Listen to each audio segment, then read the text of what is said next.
Es un hecho, salvo en los estadios o en las fondas. Cada vez que se juntan muchas banderas chilenas es para pasar una vergüenza. Este fin de semana en Iquique no fue la excepción. Podríamos reírnos y volver a sacar el Chilezuela del baúl de los recuerdos si no fuera porque ver un coche de guagua quemado por patriotas no da risa, sino dolor. Mucho que conversar en este inicio de semana con los tres padrinos mágicos del análisis político, Alberto Mayol, Mirko Macari y Darío Quiroga, para que la conversación siga después del podcast. Aquí comienza La Cosa Nostra.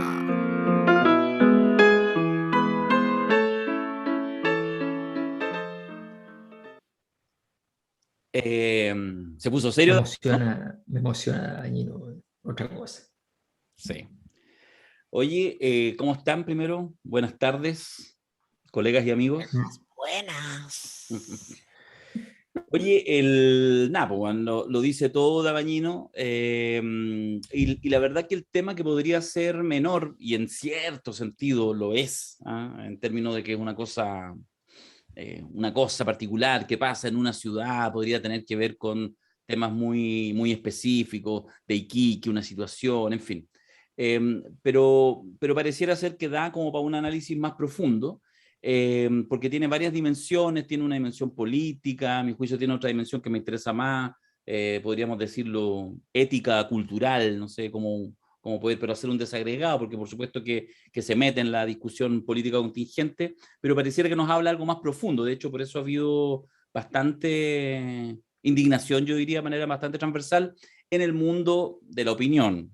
De hecho, ahí viene justamente la pregunta, si será también tan intensamente condenado en vastos sectores de la población. Pero creo que el tema da para conversarlo, sin duda que más allá de cualquier análisis más profundo, el tema de las imágenes y la capacidad simbólica de construir realidad de ciertas imágenes notables, tal como, y varios han hecho incluso el parangón, como realidades dramáticas, como las travesías desde África a Europa, con niños muertos ahogados en la orilla, y sin obviamente llegar a esos extremos, pero la imagen de una persona, así un chileno común y corriente agarrando un coche de guagua, nuevamente lo simbólico, para tirarlo a una pira de fuego, aparece como algo extremadamente ominoso. Yo tengo algunas cosas que decir, pero quisiera que partan ustedes, y por lo tanto solo me resguardo y lo he pensado, pero solo quiero compartir con ustedes una primera reflexión muy bruta, muy sin matices, sin filtro, que la quiero decir para no quedármela guardada, para no... se las prefiero vomitar en este inicio de podcast, y es que a mí me pasa cuando veo realmente estas imágenes que siempre me pregunto, me sale como el bruto que llevo adentro, ¿ya? O sea, como que estoy esperando siempre que aparezca una poblada, que aparezca un grupo de hombres, de mujeres, y se agarran a charchazo. Yo tengo la sensación que hay veces en que cuando los espacios civilizados de la política y la diferencia de opiniones y el análisis de problemáticas sociales no tiene los canales adecuados para poder procesarse, me refiero a este sentimiento anti-inmigrante, que tiene por supuesto mucha legitimidad y muchas cosas que uno podría comprender y sentarse a conversar, pero cuando eso no se procesa y tú llegas a esa imagen, yo siempre esperaría y siempre tengo la expectativa de que haya gente que enarbole la violencia como una herramienta que a veces es indispensable. Yo que soy un defensor no de la violencia como acción política, pero sí en la comprensión de cómo las sociedades también se articulan, y uno puede entender como una violencia, yo como que de repente me habría encantado y esperaría que cuando pasen este tipo de cosas, este tipo de, como de manifestaciones xenófobas con esta carga, digamos, de violencia simbólica y real. ¿Tú quieres que llegue el hombre araña? Yo quiero una imagen similar a Bastardos sin Gloria, de Tarantino. La imagen de Brad Pitt cortando, rasgando cabelleras porque quiere infligir un daño sobre el daño, justamente a nazis. Esa imagen yo creo que es necesaria. Yo creo que volar un par de combos a alguien que agarra un coche de niño para tirarlo al fuego es importante. Es complejo porque ya están organizados. Pero yo ahí siempre termino con esto como un inicio muy poco académico, lo reconozco, pero eso me hace a mí, siempre me ha hecho tener una cierta como simpatía a aquellos grupos que se definen, sobre todo en jóvenes, como los antifascistas.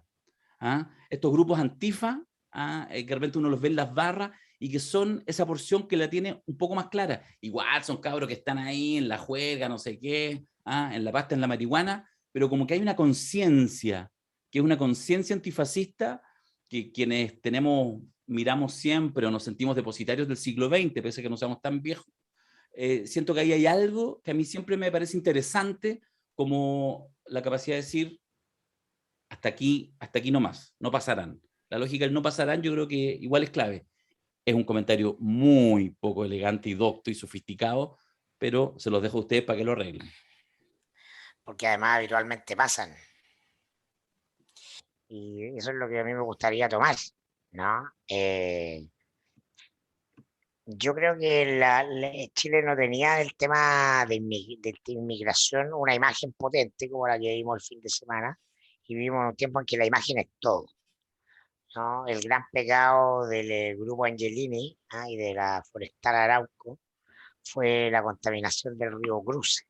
No porque haya sido el primer río contaminado de Chile, ni siquiera el contaminado de manera más importante, sino que porque la contaminación había matado los cisnes. Y los cisnes son un símbolo de lo intocable, ¿no? De una belleza que no se puede eh, destruir sin que ello cause un impacto. Esto es exactamente lo mismo, tenemos nuestra primera imagen, no necesitamos explicaciones respecto del tema de la inmigración, no necesitamos números, la imagen no, lo resume. Estamos además, no sé, fue 2 o 3 días después de la imagen de los guardias fronterizos de Estados Unidos en el gobierno de Biden, no en el de Trump, porque estas cosas van a pasar en todos los gobiernos, de todos los signos, haciendo lo mismo en la frontera respecto de los haitianos. Yo quiero irme al tiro entonces a lo prometido, ¿no? A lo político, no existe una acción sin una reacción. Y no quiero dejar de conectar este hecho porque creo que las cosas no son casualidad cuando ocurren de manera sincrónica, cercana con un debate presidencial que, según la encuesta, los analistas y el mainstream especializado, lo ganaron Boric y Kast. Tenía 2 grandes ganadores. Más bien dicho, tenía un gran perdedor, que es Sichel, pero en la medida en que pierde Sichel, gana Kast. Y entonces hay algo de lo que me interesa, porque darle un poco de perspectiva al asunto. ¿Será que, pregunta abierta, no creo que acá seamos capaces de responderla ahora, porque los hechos futuros la responderán? Estamos después de un momento, ¿no? De estallido, estamos empezando un momento conservador, eh, después que se apaga como el fuego del volcán, a propósito de lo que pasa en España, Alberto, ¿no? Nos apaga el fuego del volcán que estalla, que hizo imposible que una figura como la de José Antonio Kast tuviera siquiera algún pedazo de la torta en la agenda de la discusión pública, porque todo estaba exactamente en el lugar contrario en que Kast se había posicionado. Estaremos entonces frente a un movimiento pendular, terminado el estallido, canalizada la energía hacia el interior de la convención, derrotado Jaude por Boric y los amarillos, sacado el pelado Bade y terminada la pureza de la lista del pueblo que se autodestruyó, como esos mensajes de las cintas de James Bond. En último, estaremos entonces en un momento en que el péndulo empieza paradojalmente, pese a que estamos a punto de entrar a un gobierno de izquierda, de nuevo el movimiento pendular de una derecha a una izquierda, a un momento de hegemonía conservadora en términos de la agenda, porque la noticia, a mi juicio, es que la pelota queda en la cancha de Kast, con los hechos del fin de semana. Y porque lo decían en redes, Cristian Valdivieso, director de Criteria, ¿no? 46% de los chilenos considera que no son élite, no la élite de la izquierda o derecha, no los grupos ideologizados, la lógica progresista, globalizante versus fascista, nacionalistas, patriotas, estamos hablando de la gente común y corriente, el pueblo, 46% considera que los inmigrantes son un peligro para ellos en términos de la estabilidad de sus fuentes laborales. ¿No? Habrá caído la pelota en la cancha de Kass, más bien dicho, estará viniendo un centro, ¿no? A la cabeza de Kass para que solo frente al arquero haga una finta, ¿ah? Y se lleve el aplauso estruendoso del estadio. Y esto lo estoy pensando en un mediano o largo plazo. No estoy pensando siquiera que Kass logre pasar a segunda vuelta y dé el batatazo, una cuestión que uno no puede descartar porque estamos en un tiempo líquido, pero si le creemos a la encuesta La Cosa Nostra que eso ocurra es muy difícil, yo lo creo así. Sin embargo, una cosa es el resultado de la elección y otra es el resultado político. Y entonces si Kass crece, y crece suficiente para que Sichel llegue agónico, ¿no? Frente a un gobierno de Boric, que va a tener la fuerza de liderazgo de ese mundo conservador y de la derecha, porque eso es lo que está en disputa. ¿Se acuerdan cuando hablamos de la primaria de la derecha y preguntamos qué es lo que está en disputa acá? Acá no está en disputa la siguiente elección presidencial. Acá está en disputa el control del sector, como entre las pandillas de Nueva York, una guerra de pandillas. Y entonces será que todo se está alineando para que ya quede hegemonizando o liderando un sector importante de la derecha, o al menos la derecha se divida en dos grupos potentes, como se dividió la oposición con Piñera, ¿no? El mundo de la ex nueva mayoría, que terminó armando su pacto de, ¿cómo se llama? El que cabeza la llana, se me olvida. Estamos Lista de la prueba. claro, es tan irrelevante que ya no nos acordamos. Versus aprueba dignidad con el PC, yo creo que esas son las cosas políticas interesantes a mi juicio, más allá del hecho mismo. Sí, yo creo que, a ver, hay varias consideraciones que son importantes. O sea, el fenómeno de la migración va a ser un tormento permanente en términos políticos para quien esté en el gobierno, porque los flujos migratorios tienen una dinámica que es el impulso al flujo migratorio, el original, o sea, los primeros que migran por razones económicas, pero los siguientes que migran porque ya están allí los amigos, los hermanos, los primos, lo que se conoce como red migratoria. Y por tanto, acá en Chile, habiendo ya llegado a un cierto número importante de migrantes viviendo en Chile, gente que nació en otro país, para definirlo como se definen los organismos internacionales, esos grupos están presionando fuertemente al arribo de personas, porque aunque el país ya no esté tan bien, esas personas tienen dónde llegar, dónde cobijarse y tienen una red que permite en el fondo ir encontrando cosas. Y esto genera un combate interno, intraclase en los sectores populares. Muy parecido, Darío nos puede dar una larga clase sobre eso, a los conflictos entre los trabajadores de planta y los trabajadores del subcontrato en las minas.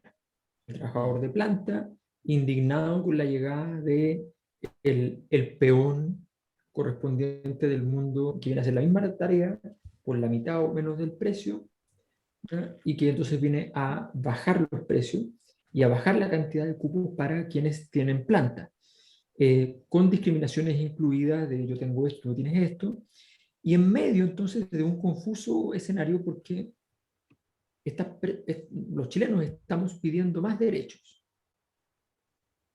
pero cuando nos dicen estos derechos tienen que ser extensivos a las personas que lleguen y tengan la residencia, o a las personas que lleguen y no tengan la residencia, porque por derechos humanos tienen que tener extensivos estos derechos, nosotros damos un paso atrás y dejamos los derechos humanos allá. Y decimos, ay, pero a ver, explíqueme, o sea, yo nunca tuve estos derechos, Aquí aparece el dolor de la historia. Yo nunca tuve estos derechos. Cuando están llegando, le llegan a este tipo que llegó recién y llegó ilegal. Yo he pagado todos los años mis impuestos, yo he sido prófugo, he cumplido con el Estado, no les he pedido nunca más de lo que necesitaba, y de repente llegan y tienen este derecho. ¿Por qué? Y entonces el sistema político se queda sin respuestas. Sin respuestas. Si no da, porque tú tienes un foco de conflictividad social obvio si tú no das beneficio, y una situación de precarización abominable, y una violación a los derechos humanos, por de pronto, y si tú das, también tienes un problema. Eso está pasando en muchas partes. O sea, alguien me preguntaba el otro día por qué la Unión Europea le pasa tanta plata, por ejemplo, a España. Y hay muchas razones estratégicas, geopolíticas, de todo orden, y qué sé yo, pero es muy probable que haya un porcentaje importante de esa explicación en que haya un compromiso de tratar de evitar que pasen más migrantes para Francia, para Alemania. ¿Ya? O sea, es muy importante eso, porque es un problema de de imposible gestión. Eso es lo político, eso es lo político técnico, especializado, es como la problemática que cualquier autoridad tiene que enfrentar. La problemática donde se acaba el discurso fácil, la problemática de Gabriel Boric, digámoslo así. Gabriel Boric va a ganar la elección y van a aparecer problemas como este. Entonces lo que dice Mirko tiene un punto ahí, porque efectivamente genera un clima en el cual la probabilidad de un discurso de restauración del pasado es importante. ¿Y por qué? Porque en el fondo, y aquí viene la cosa que tiene que ver con los cambios culturales, o sea, cuando hay un cambio cultural, el cambio cultural por definición no es algo realmente nuevo. Lo que las sociedades hacen es que van a buscar al basurero de su propia historia algo que quedó pendiente y lo erigen como lo nuevo, con alguna modificación, con alguna cosa, como hacen los tipos que diseñan moda, que van a buscar a los años 70 una cuestión y la levantan, le ponen cosas nuevas, pero es lo mismo. Todos hacemos lo mismo y entonces cambia la prevalencia, la relación de los objetos dentro de la sociedad. Bueno, nosotros tenemos hoy día, este conflicto nos retrotrae a tener que ir a buscar cosas. ¿Y qué vamos a buscar? El sentido de patria, el nacionalismo, ¿ya? Un conjunto de elementos reivindicados hoy día. Decimos, no, pero por favor, ¿cómo va a ser así? Bueno, pero cuando decimos que es importante reconocer la plurinacionalidad de los pueblos originarios, estamos reconociendo de que la idea de nación es importante y que por tanto, entonces la idea de nación chilena alguien la puede reivindicar con todo derecho. ¿Ya? O sea, aquí no hay que... es como cuando yo hice el análisis sobre el tema de Bolivia y qué sé yo, y el paso el canje territorial y toda la cuestión. Entonces, apareció mucha gente que me decía, no, yo estoy de acuerdo porque hay que apoyar a los bolivianos. Entonces yo le decía, no, yo no estoy diciendo que hay que apoyar a los bolivianos. Ojo, lo que estoy diciendo es que aquí hay algo que puede ser conveniente para las dos partes. Porque a mí me interesa poco el nacionalismo chileno, pero me interesa menos el nacionalismo boliviano. O sea, yo no voy a ser nacionalista boliviano. ¿Qué razón tendría para ser nacionalista boliviano? Entonces, el nacionalismo está allí. Claro, puedes reivindicar la nación mapuche, el derecho del mapuche a sentirte distinto al chileno, si no reivindicas el chileno a sentirse distinto al venezolano.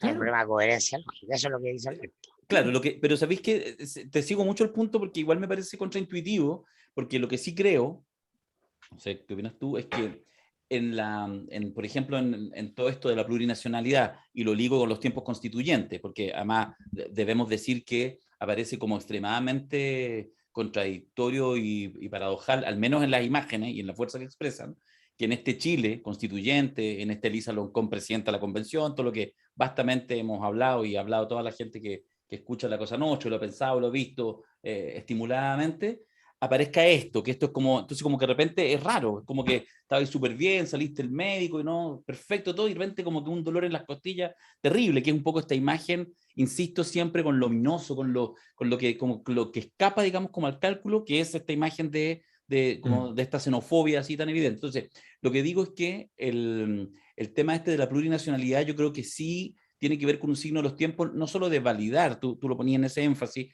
de validar la nación, yo más bien pensaría en relativizar el concepto de lo único, y ahí sí creo que entran incluso ciertos valores y ciertas ideas como, voy a ponerlo así, un latinoamericanismo del siglo XXI, y justamente esta comprensión más o menos racional de que las fronteras son ya unas barreras un poquito impuestas, un poquito que más bien tienen un aroma oligarca, más que responder realmente a un deseo de los pueblos. Yo creo que en ese sentido conviven. Pero lo que sí me llama poderosamente la atención, yo creo que a todos y a todas nos pasa eso, es que en este Chile 2021, con estas cosas lindas que están pasando, te tengáis que bancar una expresión de esta envergadura, que de verdad que es bien dantesca la Sí, imagen de Iquique.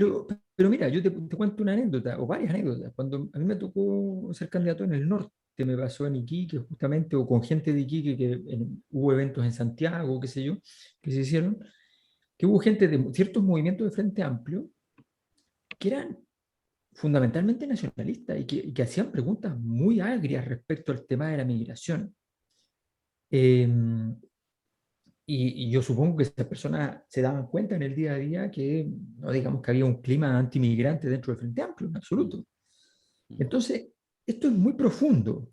Si uno es serio, o sea, si uno va a revisar como la literatura más seria sobre el tema de la caída de la Unión Soviética, descubrirá que lo que se cayó no fue el socialismo, que lo que se cayó fue la Unión Soviética. El Imperio Ruso. El Imperio Ruso. Y se cayó fundamentalmente por la emergencia que después se consolidó de los nacionalismos en la zona. Y eso fue algo que se predijo el año 78, fundamentalmente por un par de investigadores y una gran investigadora, una rusóloga que es Carrère, una francesa, que explica, digamos, este proceso. Entonces, en el fondo, yo creo que es bien importante tener en vista esto.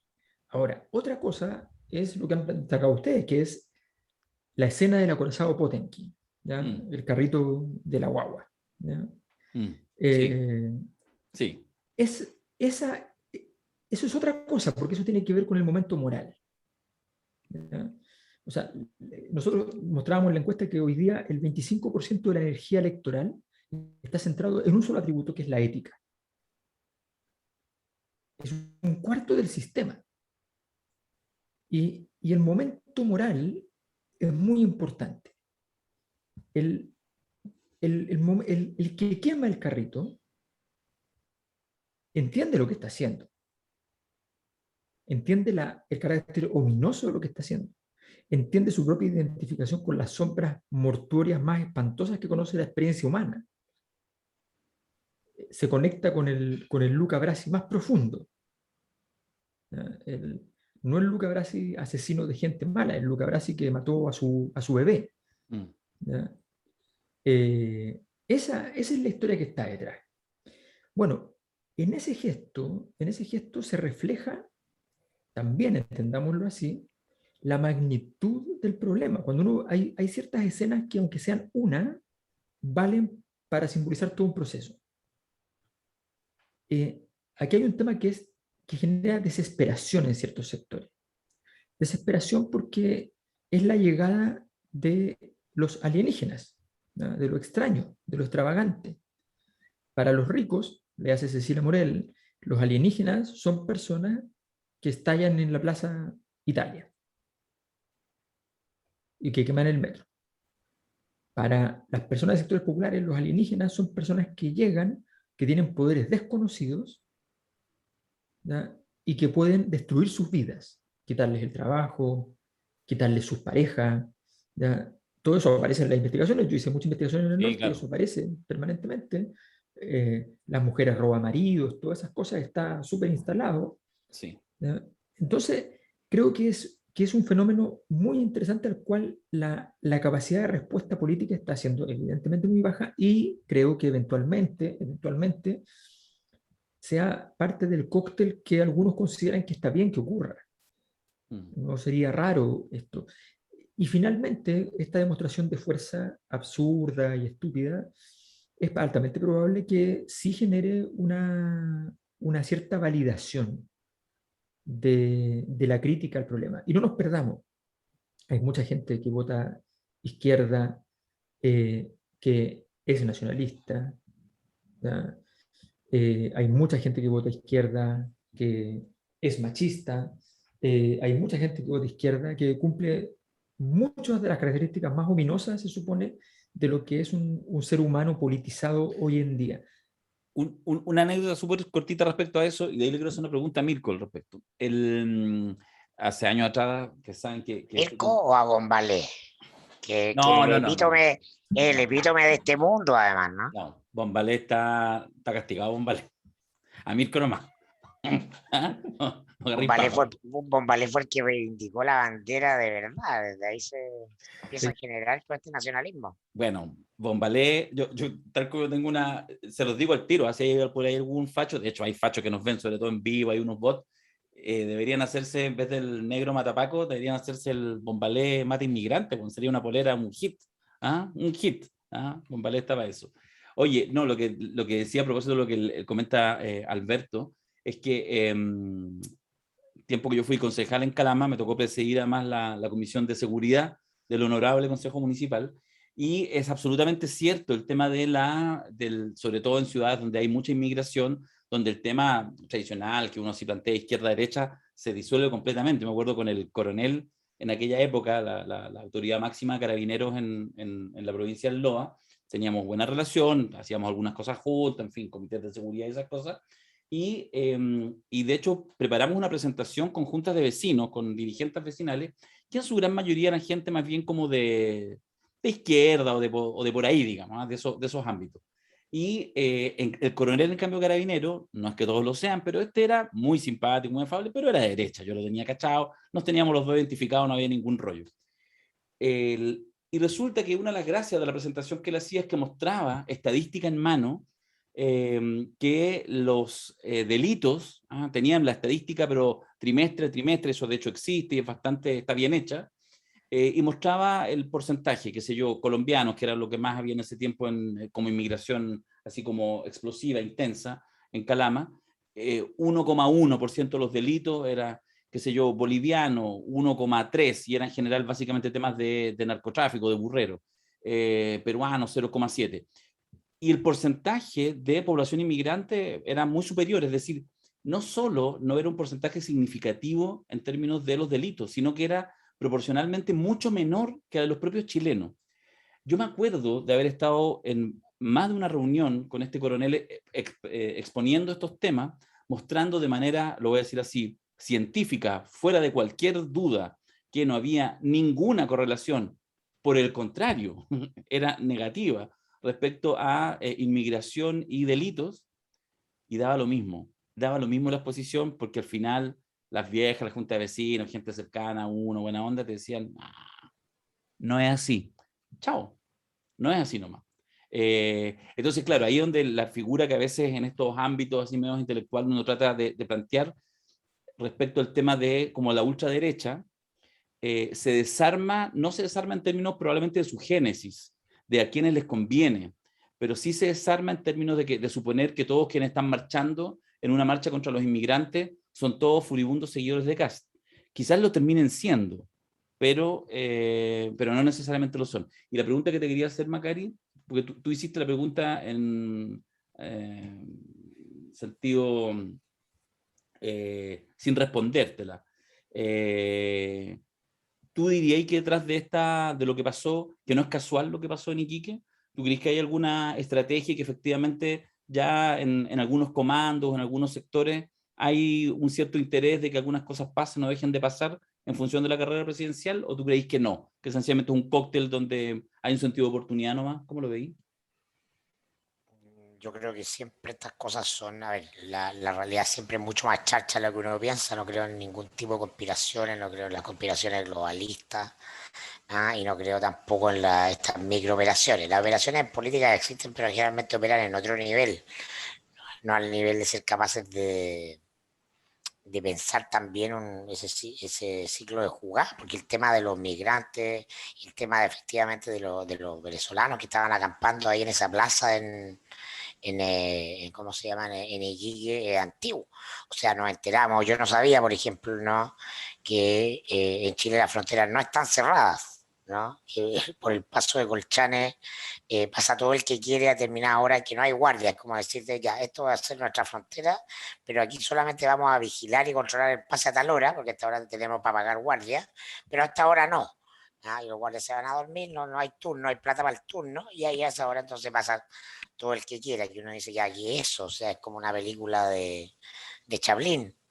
No creo que haya una operación tan concertada de nadie, lo que hay es la capacidad de usar eso, ¿no? Y la decisión de usar eso, ¿no? Por eso creo, más bien dicho, que no creía nunca que el estallido social haya sido una operación K-pop financiada por el servicio secreto venezolano, pues, bueno, o sea, es lo mismo, para el otro lado. Pero que esto le queda como anillo al dedo a Kast, le queda como anillo al dedo, y es sincrónico con el resultado del debate, ¿no? En esas cosas creo que no son casualidades, como decía Dios no juega los dados, ¿no? Hay ahí una cuestión que uno podría decir, ¿qué está pasando acá? Se están, no como operación de alguien que tiene la capacidad de que todas estas cosas resulten, sí, como sincronías que te dicen para dónde va a estar yendo el momento, ¿no? Y creo que por eso se vuelve interesante la elección. Dijimos en la excelente presentación y explicación que hizo Alberto en la encuesta de La Cosa Nostra, que me parece que es imperdible, dijimos la elección no está abierta, ¿no? Y explicamos qué significa que no esté abierta, que no signifique que 100% gana Boric, no.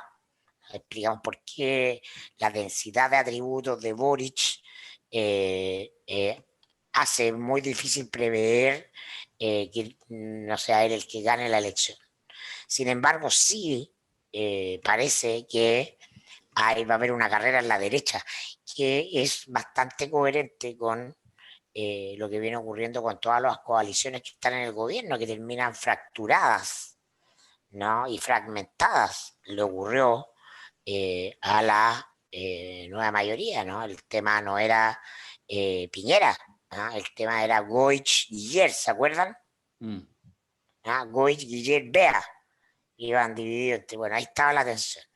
Bueno, acá es lo mismo, Kass-Sichel es una competencia que a mi juicio va a definir, independiente del guarismo, lo que está en juego en términos del poder. Si aquí nos interesa analizar el poder es qué grupo se impone en la derecha, si que pensamos que la derecha es un sector. Y muy probablemente lo que vamos a terminar viendo es que la derecha se divide, no va a haber un sector que hegemonice la derecha. Cuando yo digo Kass va a crecer, no significa que vaya a tomar control de Chile Vamos. Hay gente que si está Kass en esa no va a estar ahí, simplemente. Entonces, hablamos del proceso de fragmentación de la derecha, ¿no? Y con Boric, él tiene muchas más opciones de generar la tensión de polaridad que es propia de este tiempo, ¿no? Que le pasó a la DC cuando asumió Piñera. La DC dijo, ya vamos a hacer una oposición reflexiva y entonces vamos a criticar algunas cosas, pero vamos a apoyar otras. Mira cómo le terminó yendo. Sacó un constituyente. Entonces, y creció el Frente Amplio PC más tarde que temprano, pero terminó creciendo ese mundo, instalándose. Esto es lo mismo. Oye, Alberto. Sí, pero disculpa, yo Dale. creo que es importante considerar lo siguiente. José Antonio Kast ha estado parado todo el tiempo políticamente para él en una mina de oro. Él lo ha hecho mal, pero sigue parado en el lugar que le es propicio. El estallido y el 80-20 tiene una ventaja para Kast. Tiene un 20. Que ese 20% que pasa de política de mayorías a políticas de nicho, quiere identificarse con sus valores y ya no con el triunfo. Y por tanto, es posible que él con cierta facilidad pueda acceder a ese 17-18%, digamos, más allá de los pragmáticos que sí o sí van a votar por el que ellos sientan que puede pasar mejor a segunda vuelta. Y en la medida en que Sichel no se vea competitivo con Boric, sencillamente Kast va a crecer un montón. Porque la gente va a decir entre defender al que me parece que no representa los valores de nuestro grupo, claro, y defender al que es nuestro, mejor defender al nuestro. Siempre y cuando, por supuesto, Sichel, por eso yo creo que Sichel se equivoca mucho en haber dejado de atacar a Boric. La gracia de los santos es que cuando los enemigos hacen algo que es correcto, se asustan igual, ¿ya? Porque son santos. Entonces, Boric, la generación 2011, digamos, es una generación santa. Entonces, le pega, le pega a Sichel políticamente, su sector le dice no le pegues, la segunda sale diciendo esto es terrible, ¿cómo le puede decir esas cosas a este muchacho? Se puso un conflicto intra, donde dicen no le pegues más, en el debate él no va a pegarle, y entonces queda sin juego, porque en el fondo ahí ya consolida el hecho de que el rival entonces de la derecha, que es Boric, no tiene un representante en el representante de la derecha que supuestamente es Sichel. Entonces, creo que en ese sentido las oportunidades de que Kast crezca son importantes eh, y que llegue a un porcentaje cercano al rechazo es algo perfectamente viable. Ya, pues nos metimos, dejamos Pero, entonces, pero además Kass está en un mal momento. O sea, perdón, Sichel, porque conjunto a esto, ¿no? Le está ya dentro del comando la declaración de la Martorell que hizo retiro del 10%. de Entonces todos. se le desarma, ¿no? Se le desarma el discurso hacia el interior de la coalición, que es liderar, ¿no? El rechazo del cuarto retiro. ¿No? Entonces, Bueno, no, los astros se alinean, ¿no? Hablamos frecuentemente del factor suerte, ¿ah? Dentro del ejercicio del poder, y claramente acá hay un momento malo para decir está bailando con la fea o no, es un momento de... ya, pues nos metimos presidencial. Ahora, está claro que Sichel está en un mal momento, pero yo no, a ver, yo lo dije al día siguiente de terminada la primaria. No, de hecho lo hablamos antes, cuando estábamos haciendo el análisis en uno de los seminarios, o la semana siguiente, no me acuerdo, respecto a que a mí me parecía, y no soy el único, que miraba que una de las gracias de Sebastián Sichel por las cuales había ganado la primaria es porque había sido de verdad una figura moldeable así exacta, es decir, pusieron un hombre que entregó cuerpo, mente y alma, habilidades blandas, duras, todo, todo. ¿Sí? Es una imagen de Disney. ¿Ah? Le entrego mi voz, mi vida, mi todo a la bruja para que me haga algo. No pude ganar una elección ni siquiera en la universidad. ¿Ah? Entonces, hazme ganar algo, quiero ser, no sé, concejal, cualquier cosa. No, presidente de la República. Entonces entregaron esto y por lo tanto lo moldearon. ¿Ah? Y por supuesto con sus habilidades y toda cosa que las tiene. Sebastián es un tipo inteligente, con mucho carisma, tiene, bueno, en fin, muchos atributos. Lo conozco personalmente, lo sé, pero incluso independiente de eso, tiene muchos atributos. El problema es que justamente para seguir con la metáfora de la materialidad, es que es plástico. Po. Y el plástico, como dice el gran Rubén Blades, hay que tener cuidado cuando le cae el sol de frente, porque lo deforma. En el debate del miércoles pasado, la última, cuando les dan el último minuto para que cada uno de los candidatos y candidatas se despida, lo de Sichel fue vergonzoso. Lo voy a decir así, fue su mejor momento, porque durante un minuto habló de corrido, un texto que se aprendió exactamente, búsquenlo en redes, se lo invito a los amigos de la Cozón, repásenlo, o sea, dense cuenta si ahí había alma, si ahí había algo verídico o solamente un texto aprendido exacto, recitado exacto para que durara un minuto. A mí me parece que esa fue, a mí me resonó como el momento que explica todo el debate de alguien que no tiene capacidad. Incluso ya varios empiezan a mirar que en este espacio del debate, que yo creo que va a ser un sufrimiento, creo que además marcó un sufrimiento para adelante de Sebastián Sichel, porque tiene incluso una cosa actitudinal de gesto, tiende a cerrar los ojos mucho cuando dice palabras como categóricas. Yo no soy experto en lenguaje no verbal, etcétera, pero de verdad que es mucho. Entonces, claro, una cosa es hacer una buena franja, donde decir de corrido el parlamento que te entrega el publicista, el equipo de tus asesores es muy bueno, pero tenéis que entregar algo más cuando tú vas hacemos la comparación con Marco Enrique. Marco Enríquez también sabe exactamente, pero él construye sus guiones, y eso hace una diferencia, ¿cachai? Entonces entiende los tiempos de la tele, pero genera sus guiones. A mí me parece que lo de Sichel es sencillamente este plástico y tendrá que su equipo ver cómo lo saca de esos espacios para que pueda lucir en los espacios en los que efectivamente tiene lucimiento. Es una idea. Y lo segundo que quería comentar con lo de Kast, que yo tengo una duda y se las entrego a ustedes, la problematizo nomás. Porque pudiera ser que el resto del mundo no de derecha le empiece a hacer la pega a la derecha. que es empezar a levantar, porque en el fondo en este minuto todo el mundo que está, por ejemplo, con Boric o con Jasna y todo, lo que quieren es que a Sichel le vaya mal. Y entonces en eso también se comete a veces el error de levantar a José Antonio Kast. Y a mí me pasó hoy en la mañana, cuando vi hace un par de horas atrás, vi incluso el titular de hoy de La Segunda, no me acuerdo cuál era, pero me pareció la Eran siguiente Kast imagen. y Boric, eran Kast y Boric. La Ah, era segunda casi estaba Boric. diciendo acá respecto de la inmigración.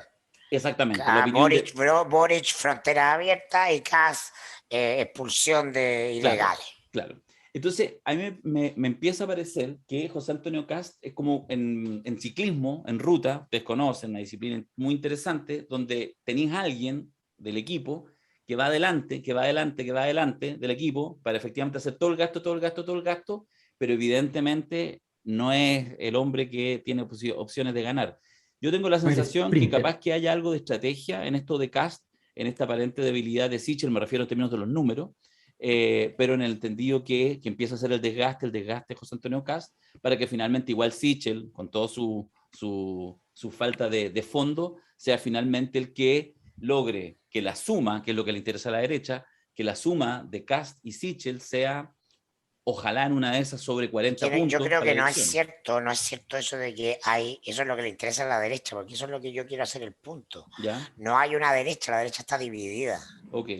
No, cuando uno dice la derecha y casi sí que son lo mismo, no estás comprendiendo que hay una disputa de poder, Cosa ver ¿no? reina. Donde no, claro. O sea, es cuando el presidente de la UDI, que ya uno ni se acordaba quién era, aparece diciendo, sí, efectivamente hay gente vitrineando con Kast. ¿No? No se juegan cuestiones baladí porque ellos ya tienen más o menos claro que tienen, pero no, es muy difícil que ganen la elección. Hace mucho rato que no están en eso. Mm. Que el gobierno de Piñera fue desastroso respecto de sus intereses, de su agenda, de todo. Entonces hay una disputa, como son todos los momentos caóticos, que no es la primera vez que la vive, o le ocurrió a la derecha cuando perdió Pinochet. ¿No? La guerra civil entre la UDI y RN el partido más grande, UDI el partido más pequeño vinculado al régimen, fue una guerra civil cruenta de 8 años, entre el 89 y el 97, que se definió a favor de la UDI. Bombal. ¿No? Y entonces tenía que ver con agendas radicalmente distintas, bombar a la mano, ¿no? Hoy hay una cuestión parecida, con otros relatos, pero adentro del sector la disputa no es cuál es el principal interés del sector como derecha, no, ellos están divididos Mm. y hay guerras intestinas. Lo que pasa es que se ventilan menos. Claro, lo que pasa es que, a ver, aquí hay partidos que se están.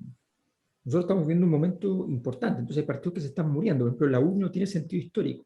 ¿La UDI? Ninguno.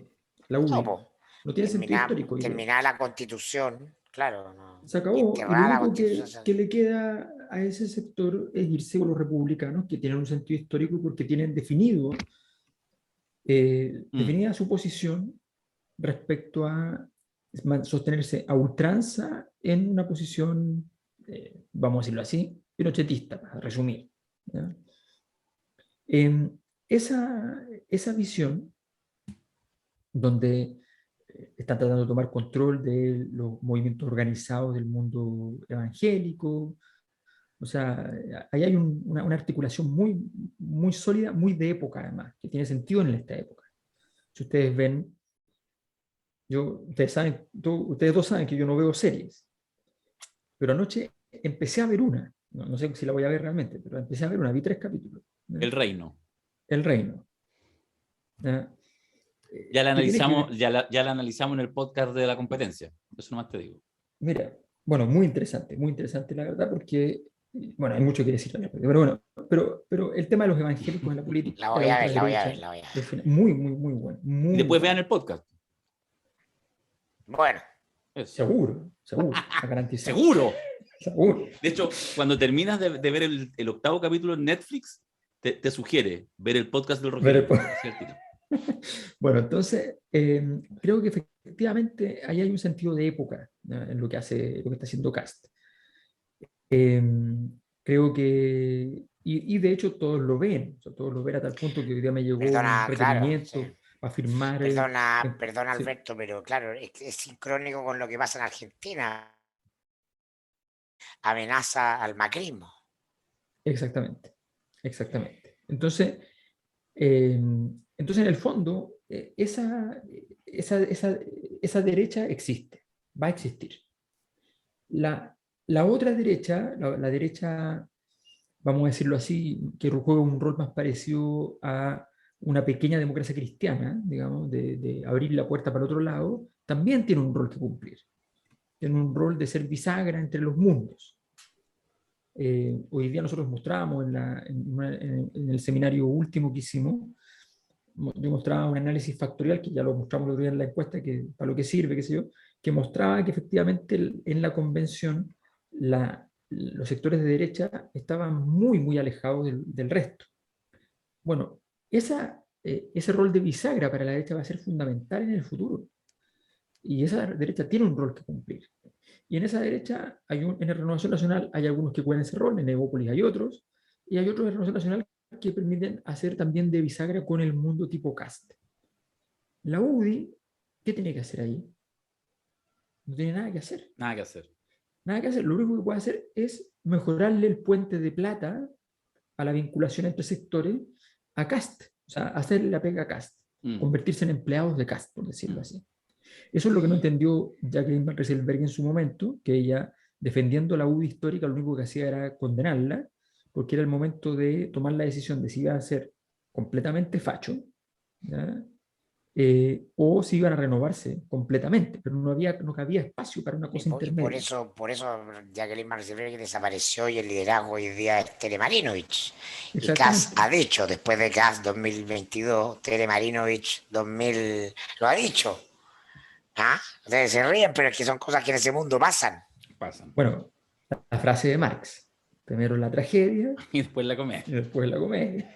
Oye, pero 18 de Brumario. Sí, pero el tema, que no se nos deje, hay que darle un poquito lo mencionó, no sé si Alberto Mirko al pasar, el tema del 10% de los reconocimientos.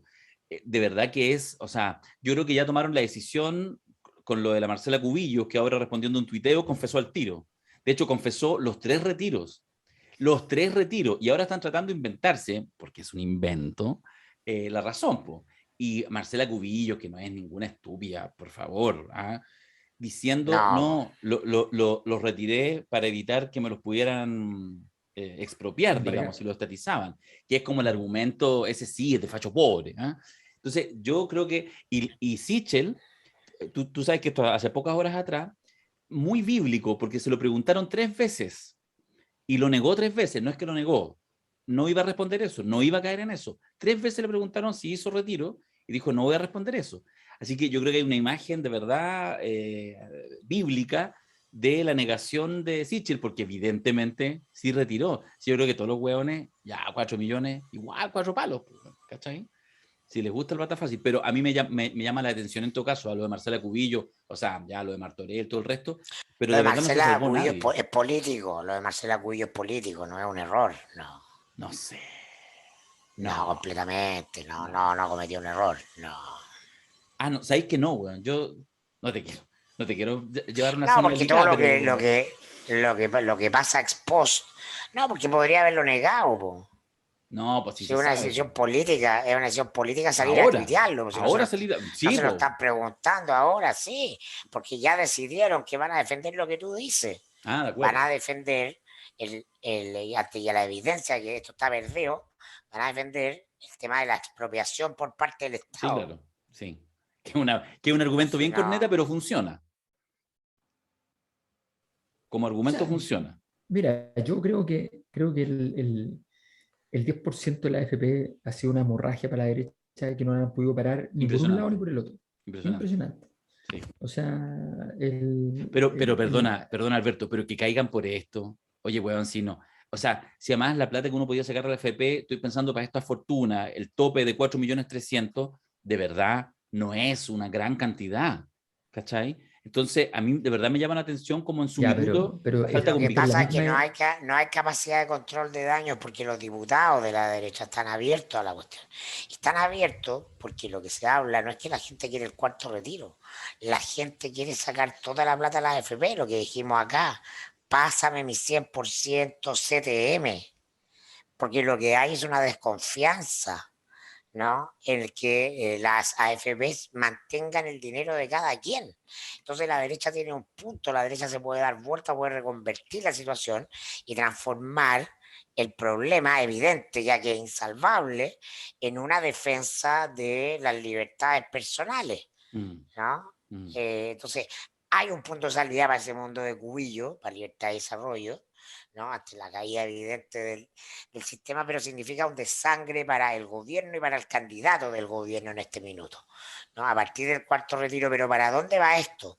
El asunto es que mucha gente que no tiene ya cuarto retiro dice sí, la gente que le queda que lo saque. Sí, ¿Ah? ¿Y por qué después no el quinto y por qué después todo? Si es mejor que la gente tenga su plata, a que después se la entreguen por gotera en cuotas mensuales de 150 lucas, que no sirven para nada. Ese es el razonamiento que está. Por eso cuando dijimos después del primer retiro se acabaron las AFPs, se acabaron. sacaron la FP. Sí. Pero ojo, hay un factor Pero- que no tiene que ver con lo masivo, no tiene que ver con los Pero medios. es una muerte.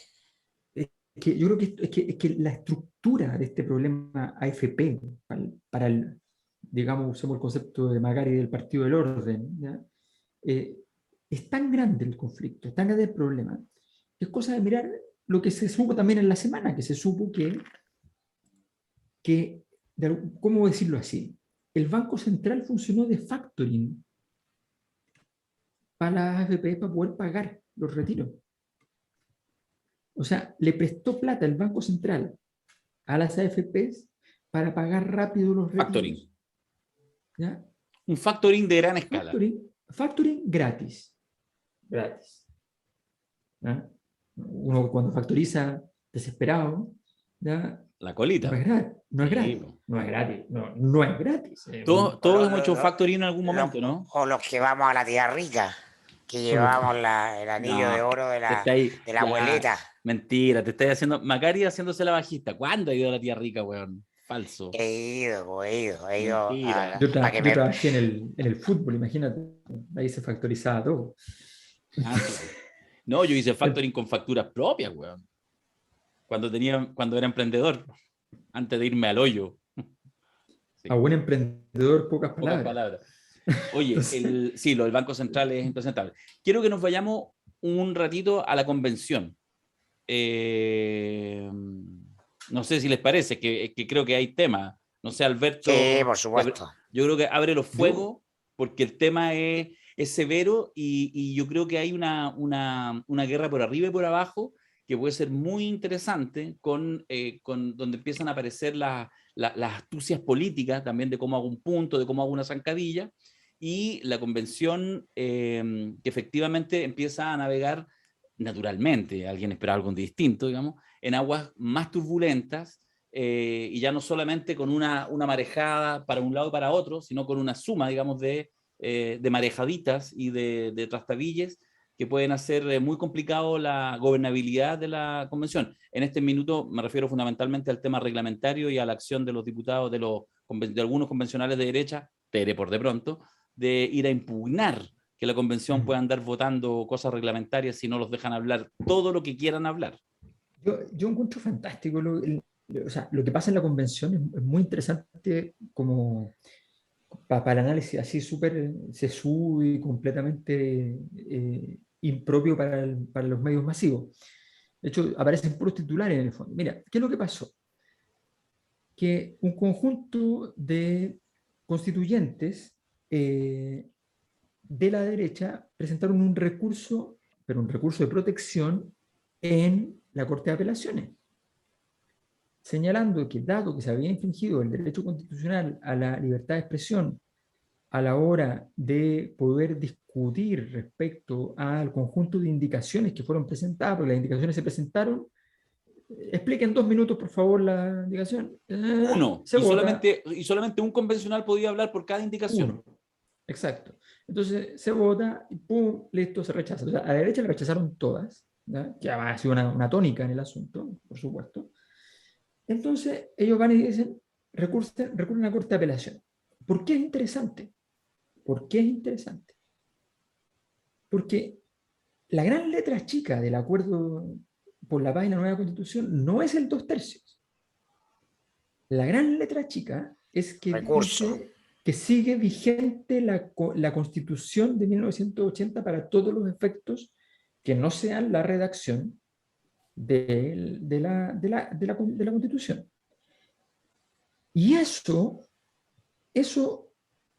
es muy importante, porque todo proceso constituyente asume que hay una especie de situación cosmológicamente imposible, una especie de gran agujero negro en medio de todo, que impide que haya roce entre una constitución y la otra, la nueva y la vieja. No se tocan, nunca chocan, no pueden chocar.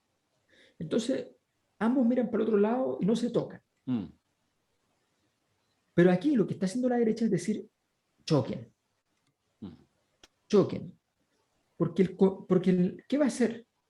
Va a recurrir a la ley, la Corte de Apelaciones. La Corte de Apelaciones, ojo, de acuerdo al mismo acuerdo, que es un acuerdo que no es un acuerdo legal, es un acuerdo político.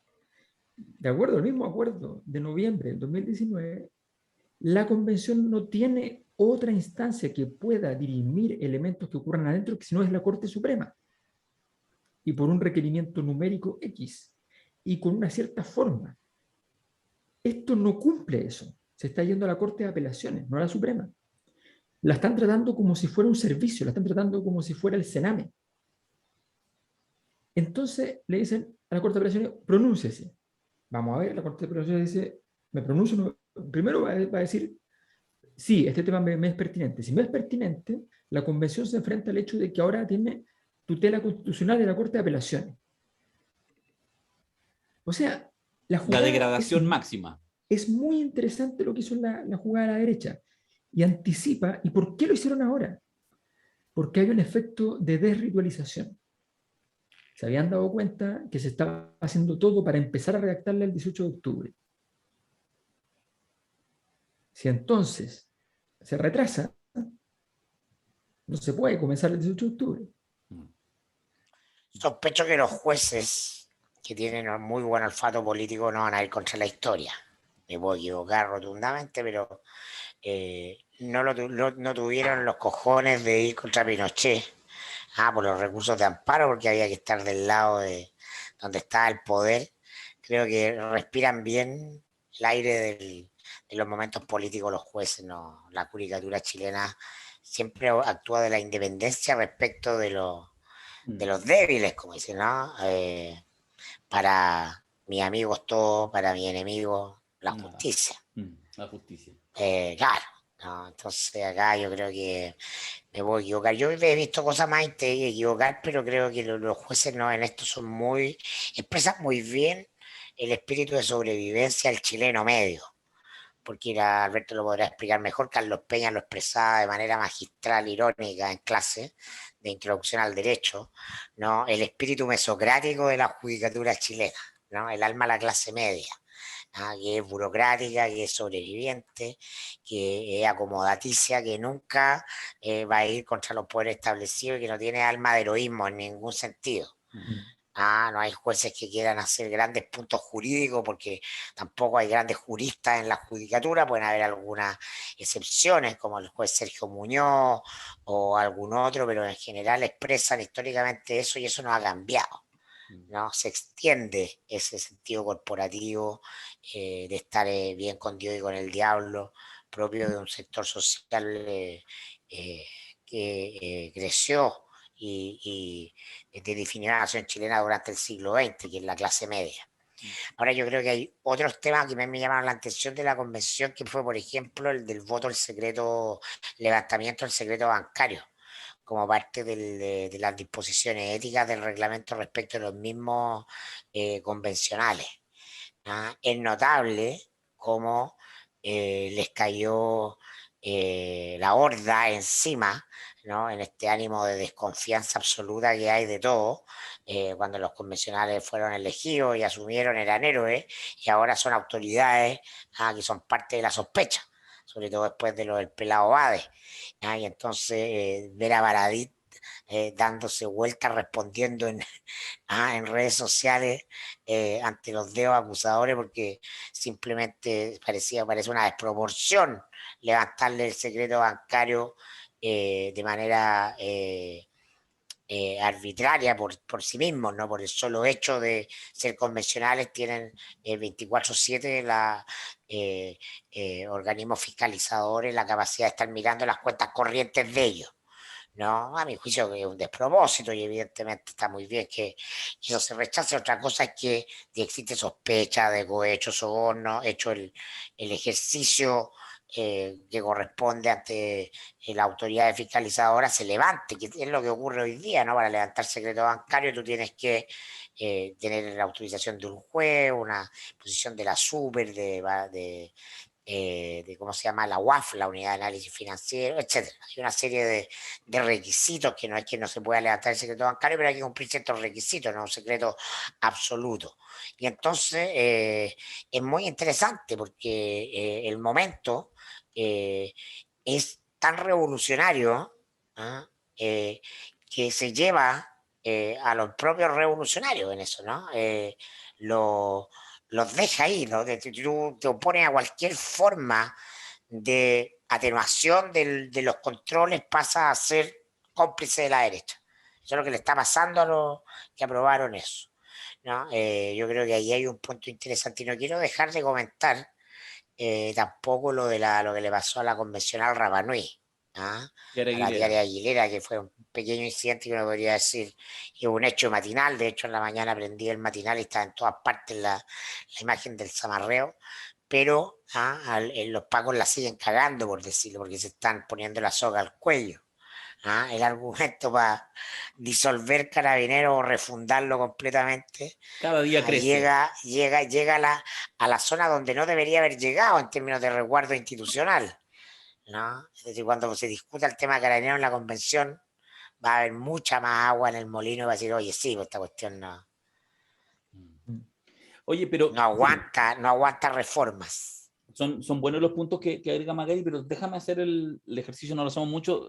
Quiero volver a lo que planteaba Alberto, y más allá yo creo que tú tienes razón, Mirko, respecto a que probablemente los jueces van a tratar de sacarse rápidamente este bulto y no van a ir, digamos, en un sentido contrario a la historia, porque saben más de política que muchos políticos.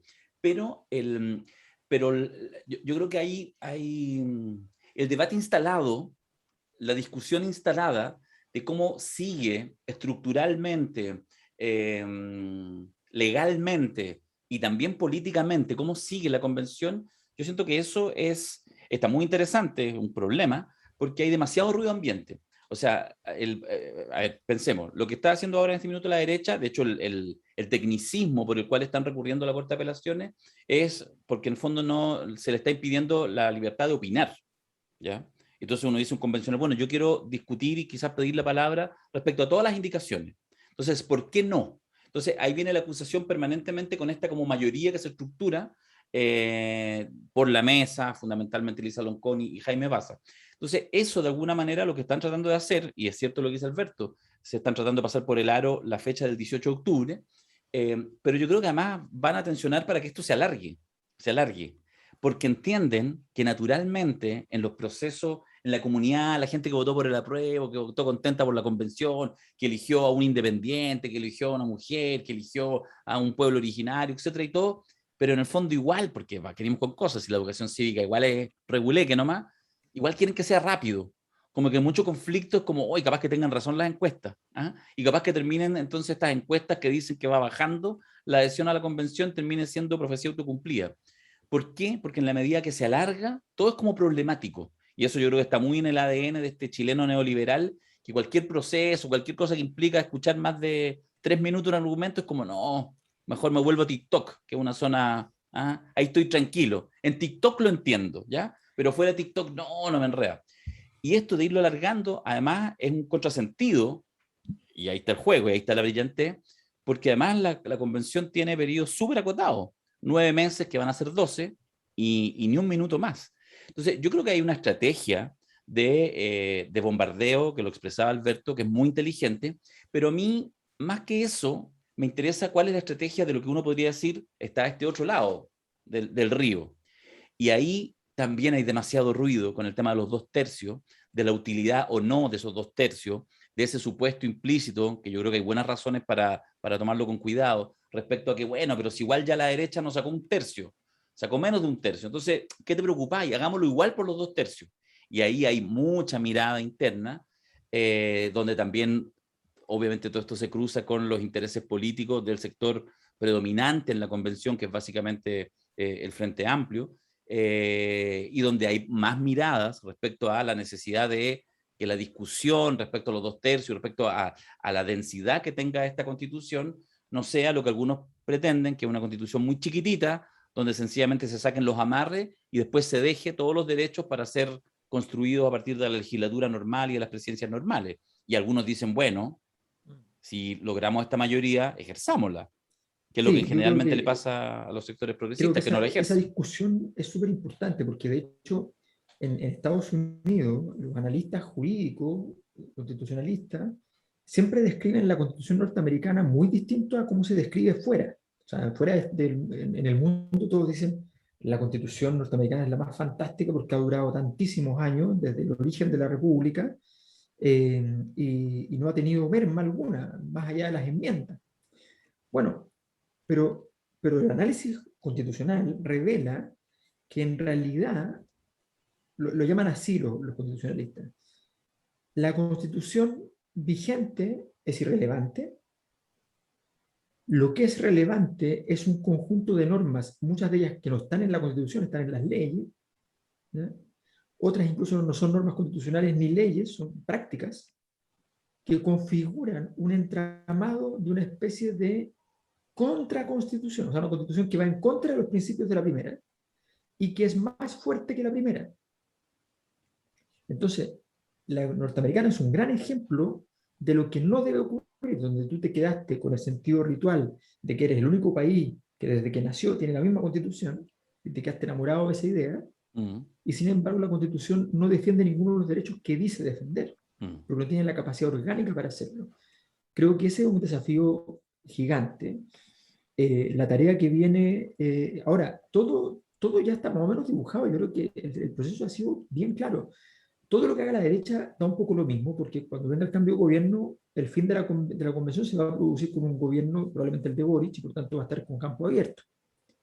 En segundo lugar, yo creo que está súper claro que la idea originalmente de la lista del pueblo hoy día ya tiene sustento con muchos sectores de la idea de un gobierno, del siguiente gobierno de 2 años.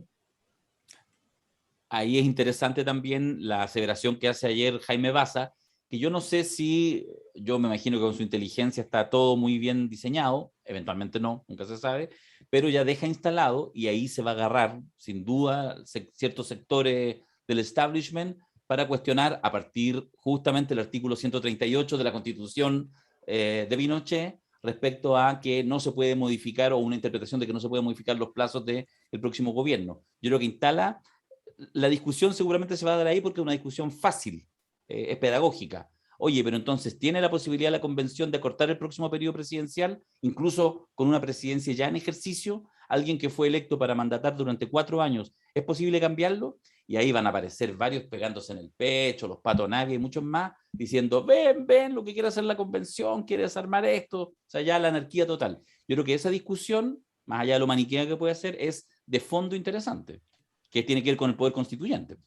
No, y además la hemos adelantado acá, el próximo gobierno, un gobierno breve, eso tiene un sentido ritual institucional, ¿no? Que el próximo gobierno termine justamente en el mismo momento que terminan en vigencia la Constitución del 80.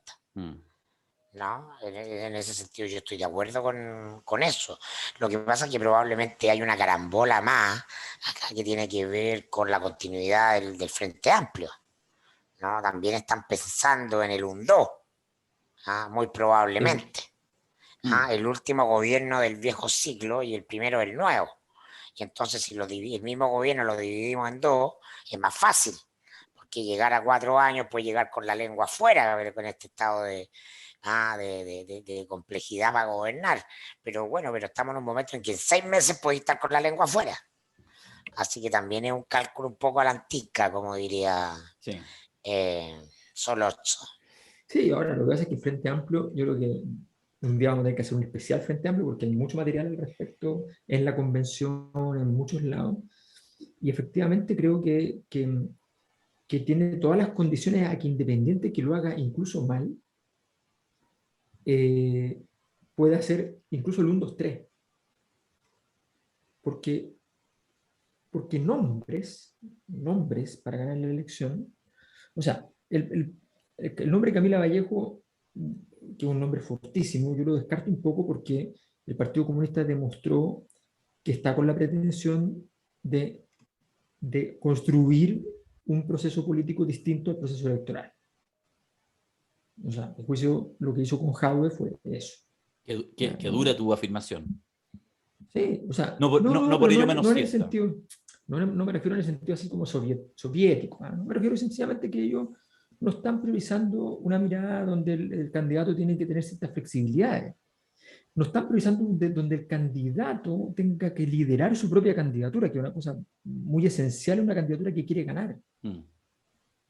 Bueno, pero haría otro costal. Pero entonces yo digo, Boric, hasta la altura fácil, Jackson, si es en 2 años después, yo creo que efectivamente es relativamente fácil para él. Después habría que ver si va un nombre como la misma Beatriz, que fue relegada, a mi juicio, ominosamente de todo este proceso presidencial, sin que ella además ladrara siquiera, ¿ya? Así que, bueno, problema de ella ahí, pero sí, era extraño sacarla cuando había sido tan exitosa. O eventualmente incluso un nombre que hoy día no es del Frente Amplio, pero que podría perfectamente representar ese mundo como el de Isquia. Entonces, uno ve La que media los articulación nombres... que estáis armando. No, pero los No, nombres... es masturbatorio, pero tiene sentido hacerlo ahora, Lo que porque pasa esto hay es que que hacerlo poco, pero hay que hacerlo de repente. lo que pasa es que, a ver, no, para nada. A ver, aquí hay un sector donde, para decirlo en simple, hay un sector que hoy día ya es el sector que articula la política nacional, que tiene al Partido Socialista convertido en un perrito que sigue a los corderos, ¿ya? Y, ese grupo, que liderado por Revolución Democrática, ese grupo tiene una capacidad de construcción de liderazgos que no tienen los demás. El mismo Jaime Camiroaga Baza, ¿ya? No responde o sea, ya tiene un liderazgo que se lo ganó en 6 meses, en 8 meses, equivalente al liderazgo de un Fernando Atria que lleva 10 años, 12 años en eso. Entonces, ahí hay una capacidad de construcción muy fuerte. Y esa capacidad de construcción no la tiene nadie. O sea, estamos viendo que lo que hace la concertación es destruir sus figuras. O sea, Jasna Proboste valía más antes de ser presidenciable que ahora. Claro. ¿Ya? La derecha no es capaz de construir figuras que las pueda sostener en el tiempo fuertemente. Construyeron a Sichel, pero Sichel venía de otra parte, no, es otra historia. ¿Ya? A mí me parece que ahí hay una posibilidad de capacidad de renovación de las élites muy fuerte. Jaime Baza. Yo creo que me gusta, ya voy a entrar a esta cosa masturbatoria presidenciable que siempre es muy Solo decir sexy que ayer, para la Jaime audiencia, Baza, ¿sí? solo decir que ayer Jaime Baza lo hace habitualmente, pero no en tele, pero ayer en Tolerancia Cero volviendo loco a todos cuando de vez en cuando dice nosotras, en vez de decir nosotros. Y no nosotras o nosotros, No, claro. nosotras. Y deja la cagada así.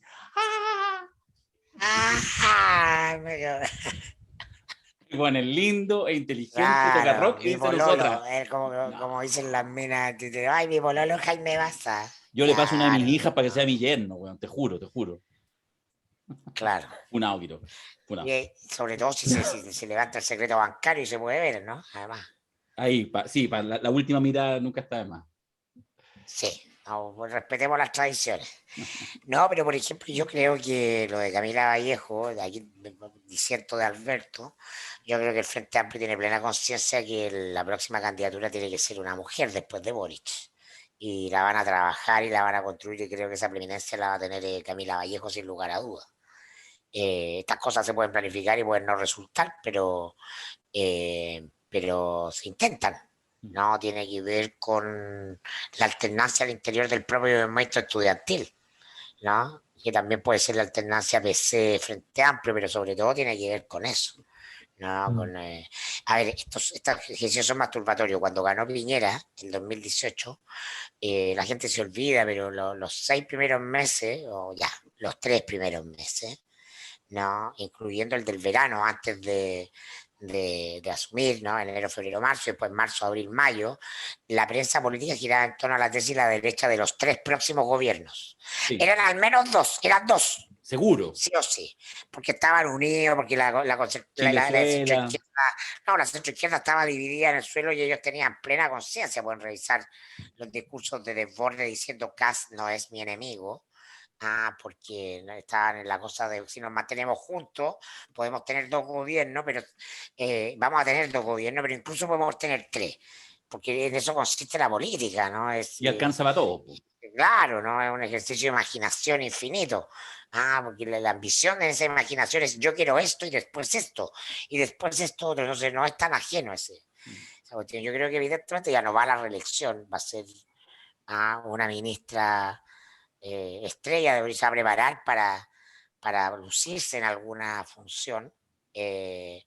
Y además es insostenible que con el peso del nosotras, después de Boris venga otro candidato hombre.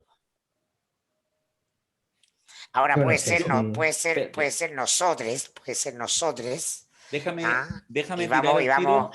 vamos por el trans. Oye, porque esas cosas son. Déjame. Vamos por literalmente la operación trans. Yo creo que efectivamente el próximo Parlamento va a tener una diputada trans. Yo creo que va muy fuerte la Mila Schneider, que tiene muchas habilidades, muchas capacidades. En el Distrito 10 yo creo que va fuerte. Pero bueno, aparte. En Alemania hay 2. 2 diputados. Oye, bueno, pero si es por huevear ya en este final de podcast, yo tengo otra tesis. Ustedes dicen, sí, ya 2 años Boric, no sé qué. Ok, pueden ser 2 años Boric, pero en ese caso no me cabe ninguna duda que no va a impedir la reelección. Y por lo tanto, Boric no va a estar 2 años, va a estar 6. Se impide. Va a estar 6. No. Tienen plena pero conciencia. Es mi teoría. Tienen plena conciencia, pero yo te la discuto. Yo te la discuto porque ellos tienen plena conciencia del problema. Por favor, dale. No la he terminado. 2 años, por lo tanto, va a poder evidentemente reelegirse. Van a ser 6, porque lo van a elegir de nuevo. Pero esa nueva constitución va a permitir periodos de 4 años con reelección inmediata. Por lo tanto, la típica, los primeros 2 años no cuentan, tu primera elección son los 4, y por lo tanto se va a reelegir. ¿Y sabéis qué? Gabriel Boric va a ser presidente de Chile 10 años y lo va a hacer bien, weón.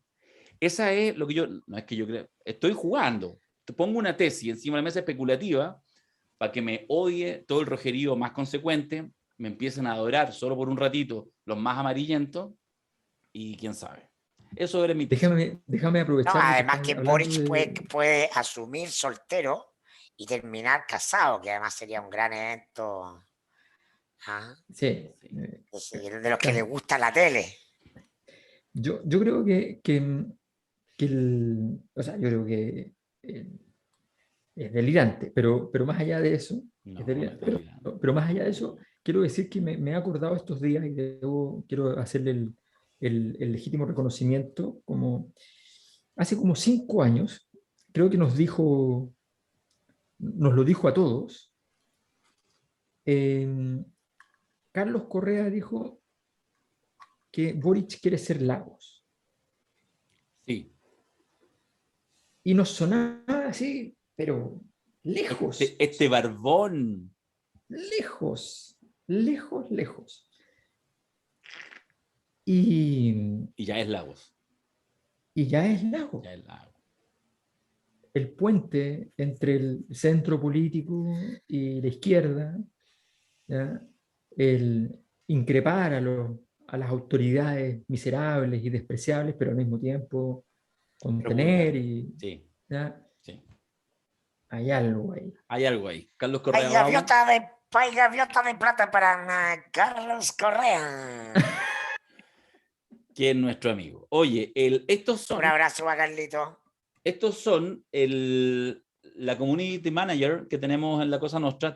Ustedes se ríen, seleccionó, se equivocó. Yo le dije que sorteara, que seleccionara 5 de los tuiteos que hubo el otro día cuando presentamos la Cosa Nostra, porque cuando presentamos la encuesta, la cuarta encuesta de la Cosa Nostra, le dijimos que entre los que tuitearan, utilizando el hashtag encuesta de la Cosa Nostra, íbamos a sortear 5 accesos al próximo seminario, que es este viernes y sábado. Y la Community Manager seleccionó 8, yo le he dicho 5, así que los 3 más van también, se los descontamos el sueldo de la Community Manager, y son Wilson Tapia, que no entendí un carajo esto. El factorial. No, Oye, la weá, oye, había que tomar un magíster, weón, en Gómez Milla para entender esa weá. Ya, Janina Bacheliere, encuesta La Cosa Nostra, interesante conocer que la ventaja de Boric tiene una cierta solidez y la situación no es tan abierta como muchos comentadores de la plaza indican. Segunda persona que también tiene su acceso asegurado al próximo seminario, Miguel, MIG-D 2020, casi 2.000 personas pegadas como yo viendo encuesta La Cosa Nostra. La única que cuenta la dura de la carrera presidencial se viene la cabeza de caballo a la CEP. Jejeje. Muy bien también, efectivamente, la cabeza de caballo se sintió. Ahí está. Patricio Churra. Ah, Patricio Churra. Patricio Churra. Es Pato Churra. Encuesta La Cosa Churra. Nostra. Muy interesante y profesional la encuesta presentada por Alberto Mayol bajo el alero de La Cosa Nostra. Satisfactorio es comprobar que Gabriel Boric lleva una clara delantera. Ya, también don Pato Churra también tiene su acceso al próximo seminario. Manuel Jiménez. Que nos invita a la obra. Que nos invita a la obra. Que nos invita a la obra. Encuesta La Cosa Nostra. Excelente ejercicio académico. Gracias por este gran análisis. Gracias a ustedes que estuvieron ahí. La encuesta La Cosa Nostra, esta es Monaga Musa, monita. La encuesta La Cosa Nostra, la única seria y más precisa de los últimos tiempos. Gracias, chicos, por el tremendo trabajo. @Alberto Mayol, eres un seco. Gracias, Quiroga Calama. Solo nos mencionaron a los dos. No habrá ningún comentario al respecto. Joan Carlos Ibáñez. Oye, que está buena la encuesta La Cosa Nostra, mostrando las diferencias con CEP. Perfecto. Entonces, Joan Carlos Ibáñez también. Jonathan Overretao, no sé. Overreuter, ya. Pronóstico segunda vuelta. Porque compró un libro en el verano, lo vi en el listado y me acordaba. ¿En serio? Ah, mira tú, qué bonito, se acuerda de la gente. Ya, ahí están. Esos son entonces los 8 que están invitados al seminario Prensa, Política y Poder. Este viernes primero. ¿Ah? ¿Qué tienen que hacer esas personas? ¿O se les mandó ya un mensaje? Ahora se les envía, ahora lo ven, Ahora se contactan, le escriben siempre la community manager, le escribe por interno, por Twitter, y ahí le van diciendo y pues mandan su correo electrónico y los dejamos inscritos, le enviamos los accesos. Ya está, por si acaso, está en la página seminarioslacosanostra.cl, ahí está, así que se pueden inscribir. También hay un combo para participar tanto del próximo seminario, el de Prensa, Política y Poder, que este viernes y sábado, 1 y 2 de octubre, y del siguiente, una tarifa reducida. Mira, no alcanza a ser 2x1, pero casi, para estar también en el siguiente, que es el de estallido social y tiempos constituyentes. Ese es larga duración, 3 días, jueves, viernes y sábado, 14, 15 y 6 de octubre próximo. Así que eso quería comentarlo. Y bueno, y la verdad que gran alcance, partió hablando Mirko hoy día de la buena presentación que hizo Alberto, todo el trabajo que se hizo. Hay casi 60.000 personas que ya lo han visto en YouTube, estaban mirando recién los números, y estuvimos con más de 3.500 personas en vivo. Fue muy energético el miércoles pasado, lo disfrutamos, y sabéis que sobre todo lo que más nos gusta, y Alberto puede complementar, que en el fondo son insumos para la discusión, ¿cachai? Esta cosa en la cual uno también a veces cae, todos, me declaro culpable, de esperar solamente que, saber 3 días antes cuál es la encuesta, para saber si la chuntó o no la chuntó. Por supuesto, eso te habla de cierta confiabilidad de los instrumentos, pero lo fundamental es que te permita mover los elementos, generar análisis. Y lo que más hemos tenido en estos días es el reconocimiento de muchos que valoran el ejercicio intelectual y que les sirve para sus propias reflexiones y análisis. Y por eso ya está en marcha la 5ª encuesta, está en proceso de prediseño, que en un par de semanas más ya estará haciendo campo, y la última semana de octubre se estará presentando seguramente de la misma manera, porque nos encantó hacerlo en vivo. Alberto, yo cuando trabajaba en el Banco del Estado, ¿ya? No quiero citar en absoluto la palabra pollo, pero porque el pato, el pollo, no. Pero cuando yo trabajaba en el Banco del Estado, me pasó que mi característica central que destacaba a mis compañeros de trabajo, darse un lugar donde me fue mejor, porque no tenía ninguna posibilidad que me ascendieran. Entonces era fantástico, todos me querían. Porque obviamente un sociólogo no puede llegar a nada más que donde estaba. Entonces, me querían cualquier cantidad, pero todos se reían de mí porque tenía la enorme capacidad que ellos consideraban irrisoria, ¿ya? De transformar palabras simples en palabras complicadas o frases complicadas. Como Bielsa. Entonces, por ejemplo, ahora tú explicaste muy bien que efectivamente la encuesta permite ver cosas, ¿ya? Entonces, yo habría dicho la capacidad heurística del diseño, ¿ya? Qué bonito. Entonces, entonces yo creo que Por en ese eso usted es sentido un académico que está en Valencia y yo estoy aquí en Peñalolén con el negro Matapaco. no. Yo creo que es cosa de mirar que los académicos que son muy exitosos en el mundo hoy día tienen bastante más habilidades en ese sentido para simplificar. Es cierto. El señor Byung-Chul Han, por de pronto, ¿no? Tienen que traducir. Sí, es claro. un genio de eso, es un Sí. genio. Yo no tenía idea, pero yo pensaba que la gente hacía como memes a favor pero no, los hace él mismo. En su Instagram, en todos ¿En los videos, serio? tiene sus Byung-Chul Han. propios, sí. Entonces las frases de Byung-Chul Han que aparecen, las hace él mismo y tú las sacas de su Instagram y las distribuyes. Memes la cosa nostra. Se abre Mira, una variante también. Ya. Y para terminar, mañana martes, si lo estás viendo ahora en estreno, martes 28 va a estar a partir de las 10 de la noche el estreno del 5º capítulo del Poder de la Palabra, con Emilia Noguera, con Paula Charín, con este bello personaje, y con 2 invitados de lujo, el actor Nicolás Zárate y el polemista Mirko Macari. Así ¿en que serio? mañana no se lo pierdan. Sí, desde el Teatro Ictus, con público, con Mirko Macari diciendo ¡pífienme! ¡Ah! Estuvo bueno, ¿no? Estuvo bueno. Es que un teatro, Premonitorio, por invocar porque está grabado hace como un mes.